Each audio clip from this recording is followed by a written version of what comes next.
ইসলামের মধ্যে দুইটি কাজ উত্তম। কয়টি কাজ? জোর বলেন, কয়টি কাজ? আমার সামনে বসে থাকতে হলে আপনাদেরকে আওয়াজ দিতে হবে, নারে তাকবীর, নারে তাকবীর। আব্দুল্লাহ ইবনে আমর আন্না রাজুলান সাআলা রাসূলুল্লাহ সাল্লাল্লাহু আলাইহি ওয়াসাল্লাম আইয়ুল ইসলামি খায়রুন ক্বালা তুতঈমুত তাআম ওয়া তাকরিউস সালাম আলা মান আরাফতা ওয়া মান লাম তারিফ। সুবহানাল্লাহ। সুবহানাল্লাহ। হযরত আব্দুল্লাহ ইবনে আমর রাদিয়াল্লাহু তাআলা আনহু তিনি বলতেছেন, একজন ব্যক্তি আল্লাহর রাসূলকে জিজ্ঞাসা করল, ইয়া রাসূলুল্লাহ, ইয়া হাবিবাল্লাহ, ইসলামের মধ্যে কোন কাজটি উত্তম কাজ? আল্লাহ নবী রাহমাতাল লিল আলামিন নবী বলেন, ইসলামের মধ্যে দুইটি কাজ উত্তম। কয়টি কাজ? দুইটি কাজ উত্তম। এটা বুখারী শরীফের 28 নম্বর হাদিস। আমরা দলিল ছাড়া কোনো কথা বলি না, গভীর মনোযোগ দিয়ে শুনবেন। ইসলামের মধ্যে দুইটি কাজ উত্তম। নবী বলতেছে, একটি হলো মানুষকে খাবার খাওয়ানো, সুবহানাল্লাহ বলে, আর একটি হলো মানুষকে সালাম দেওয়া, সুবহানাল্লাহ বলে। এখন তো গ্রামগঞ্জে মানুষকে খাবার দেওয়া গুনার কাজ মনে করে মানুষ, ঠিক কিনা বলেন? কি কথা মিথ্যা বলতেছি আমি? বুখারী শরীফের হাদিস। তার দুইটি কাজ উত্তম। কয়টি কাজ? কয়টি কাজ? মানুষকে খাবার খাওয়াবেন তো? খাবার খাওয়াবেন তো ইনশাআল্লাহ? আপনার বাবা মারা গেলে খাওয়াবেন? খাওয়াবেন তো ইনশাআল্লাহ? আর সালাম দেবেন। আমি কথাটি তুলেছিলাম, সালাম দিলাম, আপনারা উচ্চ আওয়াজে সালামের জবাব দেবেন। মা বোনেরা সালামের জবাব দেবেন, আসসালামু আলাইকুম ওয়া রাহমাতুল্লাহি ওয়া বারাকাতুহু।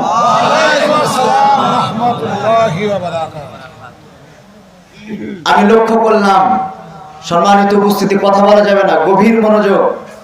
রাত্র বেজে যায় 12টা পার, আপনাদের ঘুমানোর সময়, কিন্তু এই সময় মানুষের মস্তিষ্ক একটু এলোমেলো থাকে। কথা খুবই সূক্ষ্মভাবে বলতেছে, আপনারা সাধারণভাবে নেবেন, তাহলে কথাগুলো বুঝে আসবে ইনশাআল্লাহ। আমি ইতিপূর্বে দেখেছি আপনারা দরুদ শরীফ পড়তে অনেকেই কৃপণতা করলেন, অনেকেই কৃপণতা করলেন দরুদ শরীফ পড়তে। তো আমি আপনাদেরকে বলতে চাই, আল্লাহ নবীর হাদিস আপনারা লক্ষ্য করুন। আল্লাহ নবী রাহমাতাল লিল আলামিন নবীর রওজার পাশে আমার আল্লাহ রাব্বুল আলামিন ফজরের নামাজের পরে ৭৪,০০০ ফেরেশতা অবতীর্ণ করে দেয় নবীজির রওজার পাশে। কিসের জন্য? নবীর উপর দুরূদ শরীফ, সালাম শরীফ পাঠ করার জন্য। সুবহানাল্লাহ। চিৎকার করে বলেন না সুবহানাল্লাহ। ৭৪,০০০ ফেরেশতা অবতীর্ণ করে দেয় নবীর দরবারে দুরূদ শরীফ, সালাম শরীফ পাঠ করার জন্য। মাগরিবের নামাজ পর্যন্ত এই ফেরেশতারা দুরূদ শরীফ, সালাম শরীফ পড়তে থাকে। আবার যখন মাগরিবের সময় হয়ে যায়, মাগরিবের পর, সন্ধ্যার পর, আমার আল্লাহ রাব্বুল আলামিন আবার নতুন করে ৭৪,০০০ ফেরেশতা অবতীর্ণ করে দেয় ফজরের নামাজ পর্যন্ত। তারা সন্ধ্যা থেকে ফজরের নামাজ পর্যন্ত ৭৪,০০০ ফেরেশতা নবীর উপর দুরূদ শরীফ, সালাম শরীফ পড়তে থাকে। এবার আপনারা বলবেন, আমরা নবীর উপর দুরূদ শরীফ পড়লে আমার নবীজির কোনো যায় আসে? কোনো ক্ষতি হবে? ফেরেশতাদের দ্বারা আল্লাহ তাআলা করায় নিতেছে, সুবহানাল্লাহ। কিন্তু আমরা হতভাগা, নবীর উপর দুরূদ শরীফ পড়তে কৃপণতা করি, ঠিক কিনা বলে? একজন ফেরেশতা যদি নবীর রওজায় একদিন যদি নবীর রওজায় দুরূদ শরীফ, সালাম শরীফ পড়ার সুযোগ পায়, কিয়ামত পর্যন্ত ওই ফেরেশতা আর সুযোগ পাবে না। নতুন নতুন ফেরেশতা দ্বারা আল্লাহ তাআলা নবীর উপর দুরূদ শরীফ পড়ায় না। দুরূদের বাস্তবতা বুঝতে হবে, এই দুরূদ শরীফের বাস্তবতা বুঝতে হবে। পীর মাশায়েখগণ, হক্কানি উলামায়ে কেরামগণ বলে থাকেন, নবীকে দিদার, নবীজির জিয়ারত পাওয়ার একটাই মাধ্যম, সেটা হলো দরুদের আমল। সুবহানাল্লাহ বলেন, আর জোরে বলেন সুবহানাল্লাহ। দরুদের হাকিকত যদি আপনারা বুঝতে পারেন, কোনদিন নিম্নে 100 বারের নিচে দুরূদ শরীফ পড়ে আপনারা ঘুমাবেন না, আপনারা করতে থাকেন। এশার নামাজের পর আপনারা 500 বার 200 বার যার যতটুকু শরীরে কুলায় আপনারা পড়বেন। ইনশাআল্লাহ 40 দিনের মধ্যে আপনারা ফলাফল পেয়ে যাবেন। সুবহানাল্লাহ বলেন। দরুদের হাকিকত বুঝতে পেরেছিল একজন যুবক, একজন আল্লাহর ওলি হযরত শিবলি রাহমাতুল্লাহ আলাইহি আল্লাহর ঘর তাওয়াফ করার জন্য মক্কা শরীফে হারাম শরীফে তাওয়াফ করতেছেন। এমন সময় দেখতে পায় একজন যুবক শুধু দুরূদ শরীফ পড়ে। সুবহানাল্লাহ বলেন। আর জোরে বলেন না সুবহানাল্লাহ। সুবহানাল্লাহ। মাহফিলে সুবহানাল্লাহ আলহামদুলিল্লাহ আল্লাহু আকবার বেশি বেশি পড়তে হবে। আল্লাহ তাআলা নূর পয়দা হয় এবং যে আলোচক আলোচনা করে এই কথাগুলো নূর হিসেবে কলবের মধ্যে জারি হয়ে যায়। সুবহানাল্লাহ বলেন। এই জন্য সুবহানাল্লাহ আলহামদুলিল্লাহ আল্লাহু আকবার বলতে হবে। হযরত শিবলি রাহমাতুল্লাহ আলাইহি দেখতেছে একজন যুবক তাওয়াফ করতেছে আর নবীর উপর দরুদ শরীফ পড়তেছে। হযরত শিবলি রাহমাতুল্লাহ আলাইহি জিজ্ঞাসা করলো, ওহে যুবক, তুমি কি অন্য কোনো দোয়া পারো না? তুমি কি অন্য কোনো দোয়া জানো না? যুবক বলল, হুজুর, শিবলি রাহমাতুল্লাহ আলাইহি আমি প্রত্যেকটা জায়গার প্রত্যেকটা স্থানের দোয়া আমার মুখস্থ আছে, কিন্তু আমি পড়ি না। আমি দরুদ শরীফ পড়ি, কারণ আছে এর পিছনে। কেননা আমি দরুদের বাস্তবতা দরুদের বাস্তবতা নিজে স্বচক্ষে দেখেছি। আমি আমার বাবার সঙ্গে, আমি আমার জন্মদাতা পিতা বাবার সঙ্গে সফরে যাচ্ছিলাম। এমন সময় আমার বাবা অসুস্থ হয়ে পড়ল। এক জায়গায় অবস্থান করলাম।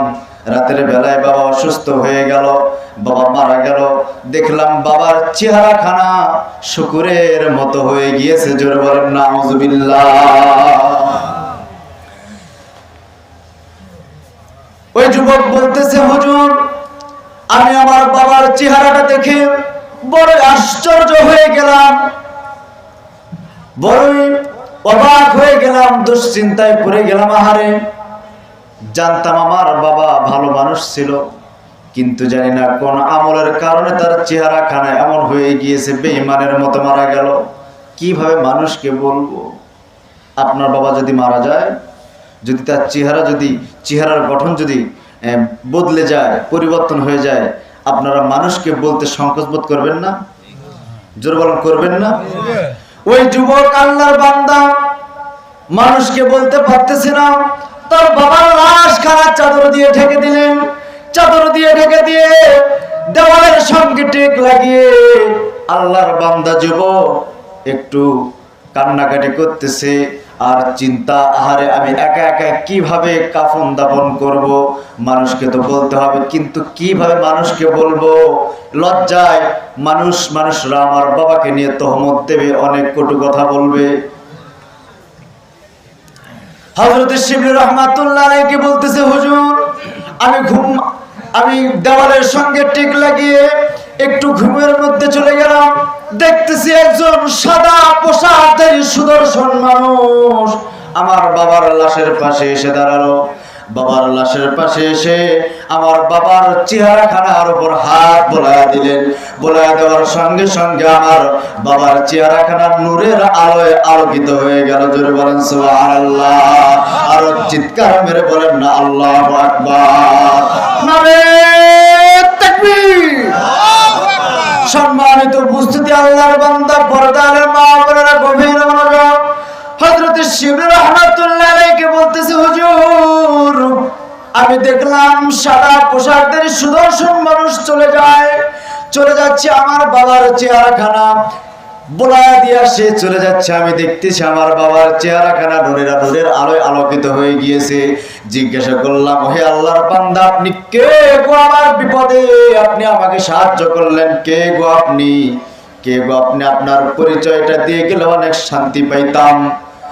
বলতেছে, আমি আর অন্য কেউ নই, আমি হলাম দো জাহানের বাদশা নবী রাহমাতাল লিল আলামিন রাহাতুল আশিকিন হুজুরে পুর নূর সাল্লাল্লাহু আলাইহি ওয়াসাল্লাম। আমি হলাম রাহমাতাল লিল আলামিন। সুবহানাল্লাহ। আর চিৎকার মেরে বলে সুবহানাল্লাহ। ইয়া রাসূলুল্লাহ, আপনি খবর কিভাবে পেলেন আমার বাবা মৃত্যুবরণ করেছে আর আমার বাবার চেহারা শুকুরের মতো হয়ে গিয়েছে? কিভাবে আপনি খবর পেলেন? নবী বলতেছে, ওই আল্লাহর বান্দা যুবক, ওই আল্লাহর বান্দা, তোমার বাবা গোপনে গোপনে প্রতিদিন 100 বার করে দরুদ শরীফ পড়তো। কতবার? কতবার? জোরে বলেন, কতবার? 100 বার দরুদ শরীফ পড়তো। প্রতিদিন ফেরেশতারা তোমার বাবার দরুদ খানা আমার রওজায় পৌঁছে দিত। আল্লাহু আকবার বলেন, বলেন মারহাবা, আর জোরে বলেন মারহাবা। আমার রওজায় পৌঁছে দিত।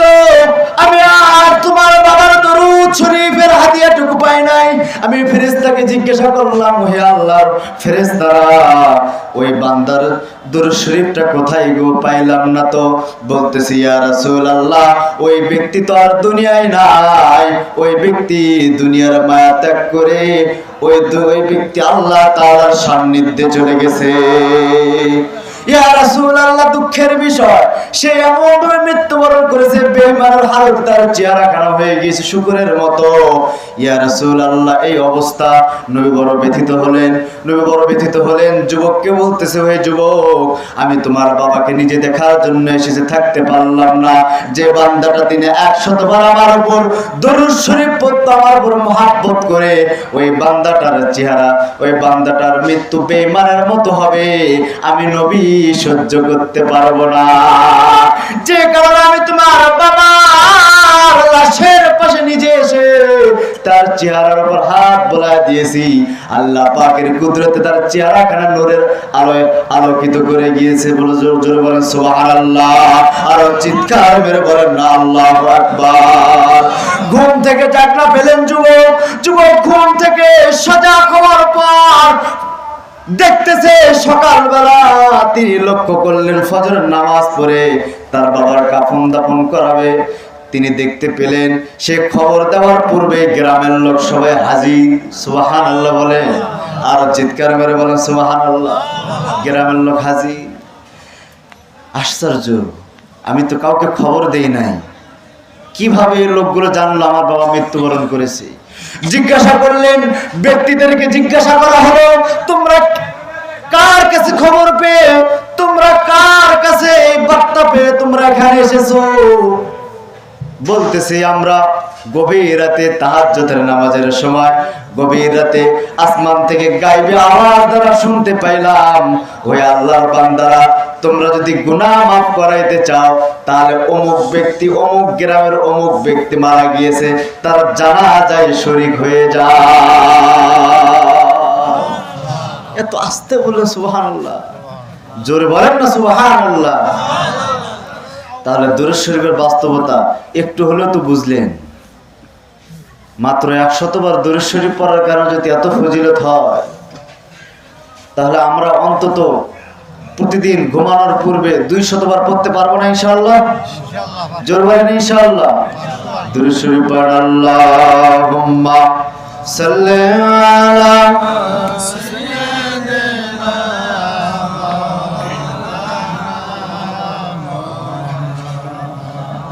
ওয়ালা আলে সাইয়্যিদিনা।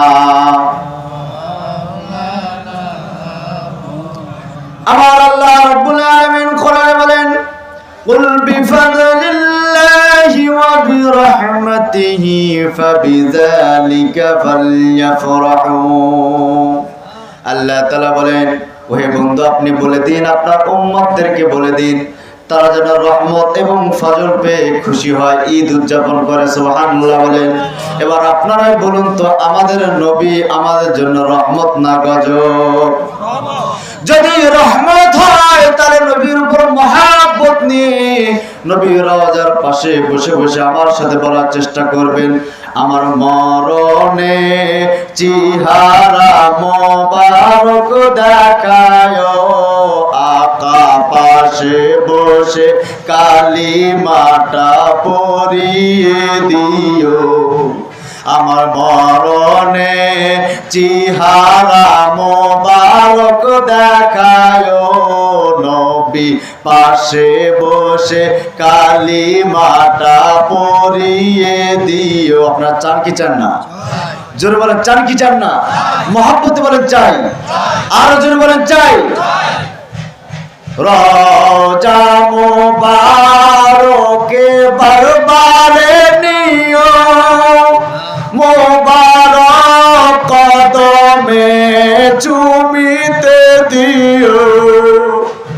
রওজা মুবারকে বারবারে নিও, মুবারক কদমে চুমিতে দিও।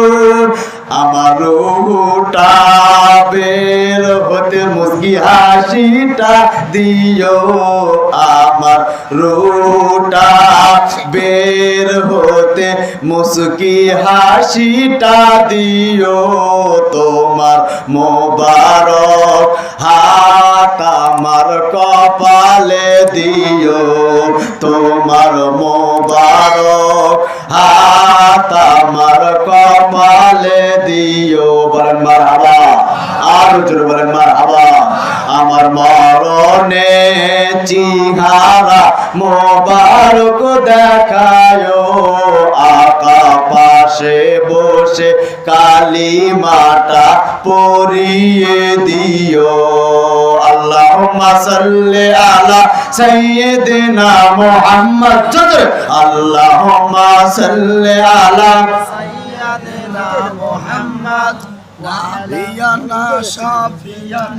নাবিয়ানা শাফিয়ানা মাওলানা মুহাম্মদ। আল্লাহুম্মা সাল্লি আলা সাইয়্যিদিনা মুহাম্মদ নাবিয়ানা শাফিয়ানা মাওলানা। আর মোহাম্মদ নাম গলে পড়ো, ওই নামের দেওয়ানা গো। মোহাম্মদ নাম গলে পড়ো, ওই নামের দেওয়ানা। ওই নাম বিনে রোজ হাসরে, ওই নাম বিনে রোজ হাসরে বান্ধব কাউরে পাইবা না। আল্লাহুম্মা সাইয়্যিদিনা মুহাম্মদ। আল্লাহুম্মা সাল্লি আলা সাইয়্যিদিনা মুহাম্মদ। আর নাবিয়ানা শাফিয়ানা মাওলানা। তো নবীজির সম্মান চলবে তো ইনশাআল্লাহ? আরো জোরে বলেন চলবে। আমার আল্লাহ রাব্বুল আলামিন কোরআনে বলেন, ইন্নাল্লাযীনা ইউযুনাল্লাহা ওয়া রাসূলাহু লানাহুল্লাহু ফিদ দুনিয়া ওয়াল আখিরাহ ওয়া আ'আদ্দা লাহুম আযাবাম মুহিনা। দুনিয়ার মধ্যে আল্লাহ এবং আল্লাহর রাসূলকে যারা কষ্ট দেবে তাদের জন্য আল্লাহ রাব্বুল আলামিন পরকালে কঠিন শাস্তি প্রস্তুত করে রেখেছে। তাদের জন্য কঠিন শাস্তিগুলো অপেক্ষা করতেছে। যারা আল্লাহ এবং আল্লাহর রাসূলকে কষ্ট দেবে, আপনারা বলুন তো এখন বর্তমান জামানায় নবীকে কষ্ট দেওয়ার জনসংখ্যা কম না বেশি? জোরে বলেন কম না বেশি? কিভাবে কষ্ট দেয়? বেয়াদবির দ্বারা। কিভাবে কষ্ট দেয়? নবীজির শানকে ক্ষুণ্ণ করার দ্বারা। ঠিক কিনা বলে? এই জন্য আমরা চাই এইরকম মাহফিল থেকে শুধু নবীজির সম্মান উন্মোচন হবে। কথা বলেন ঠিক কিনা? আর এদের বলেন ঠিক কিনা? সম্মানিত উপস্থিতি, নবী যদি আপনার অন্তরে না থাকে আপনার ঈমান থাকবে না। আপনাকে ঈমানদার বলে আল্লাহ গণ্য করবে না। এটা আমার কথা না, আল্লাহর কথা। কার কথা? আল্লাহর কথা। কার কথা? আল্লাহর কথা। হযরতে ওমর রাদিয়াল্লাহু তাআলা আনহু একখানা ওয়াকিয়া আপনাদেরকে জানিয়ে দেই। মদিনায় নবী থাকা অবস্থায় মদিনায় একজন মুসলমান এবং ইহুদি দুইজন একসঙ্গে তারা ব্যবসা করে। কি করে? ব্যবসা করে। দুইজনের মধ্যে একজন পানি বন্টন করা নিয়ে দুইজনের মধ্যে ঝামেলা হয়েছে। ঝামেলার আর সমাধান হচ্ছে না। মুসলমান বলল চলো নবীর দরবারে যাই।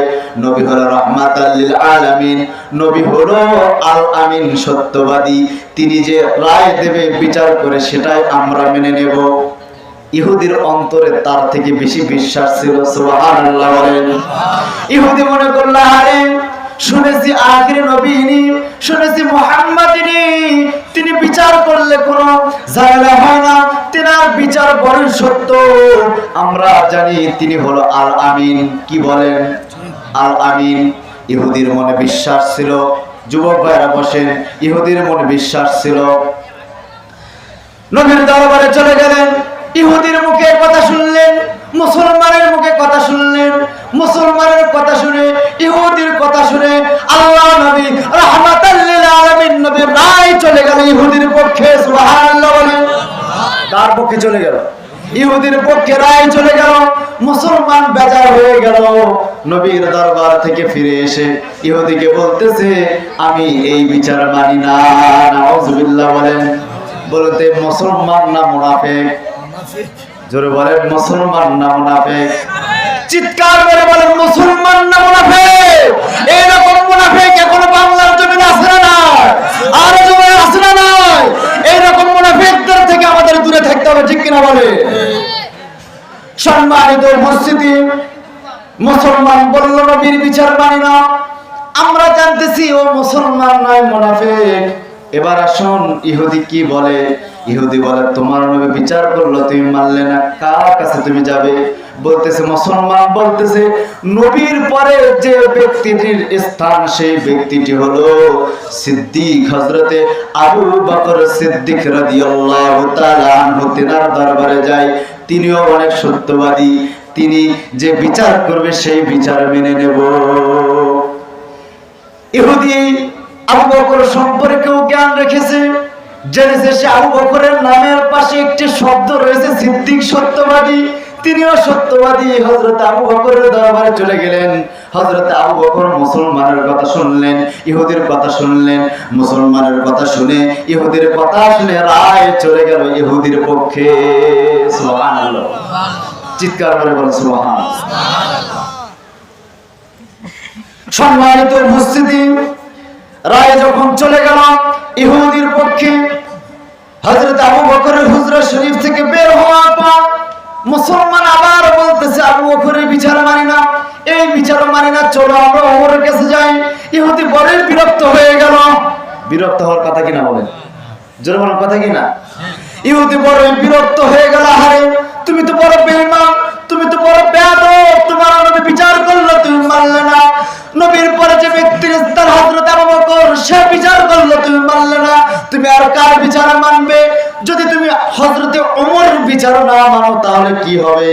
যে বলে না না না, হযরতে ওমর এমন মানুষ, সে যে বিচার করবে ওই বিচার আমি মাথা পেতে নেব, অন্য কোন ব্যক্তির দরজায় আর তোমাকে নিয়ে যাব না। সম্মানিত উপস্থিতি, গভীর মনোযোগ, পর্দার মা বোনেরা, এখানে অনেক শিক্ষণীয় বিষয়। আমাদের অন্তরে যদি নবী না থাকে জীবনের কোনো দাম নাই, ঠিক কিনা বলেন? আমাদের অন্তরে নবী আনতে হবে।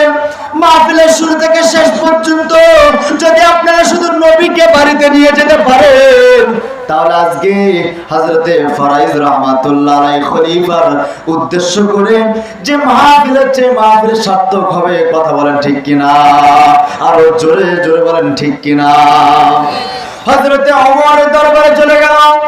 হযরতে ওমরের দরবারে গিয়ে ইহুদি বড় বিরক্ত হয়ে বলতেছে, হে ওমর, ইহুদির সঙ্গে ঝামেলা হয়েছে আমার পানি বন্টন করা নিয়ে। নবীর দরবারে গিয়েছিলাম, নবীর বিচার মানে না। আবু বকরের দরবারে গিয়েছিলাম, আবু বকরের বিচার মানে না। মুসলমান বলেছে, হে ওমর, তুমি যে বিচার করবে সেই বিচার সে